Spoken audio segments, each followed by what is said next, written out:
Limestone County Restaurant rallying behind a school resource officer tonight as he works to rebuild after a tornado damaged his home. Deputy Mike Boyles works at East Limestone High. We spoke to him the day after those devastating tornadoes on May the 20th. Now, Greenbrier Restaurant is hosting a fundraiser to help his family recover. 20% of all proceeds tonight going straight to the Boyles family. The restaurant's owner says it's essential the Limestone community rallies behind one of its own.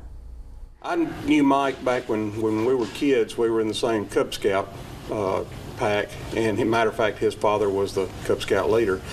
And since he's been at East Limestone High School, I've known him then, and of course the East Limestone community is nearby, and we'd like to support them. And of course the Sheriff's Department, with my father being Sheriff for 16 years, my son working there now, we have all kinds of connections to the Sheriff's Department also. If you'd like to support Greenbrier Restaurant, is staying open until 8 o'clock tonight.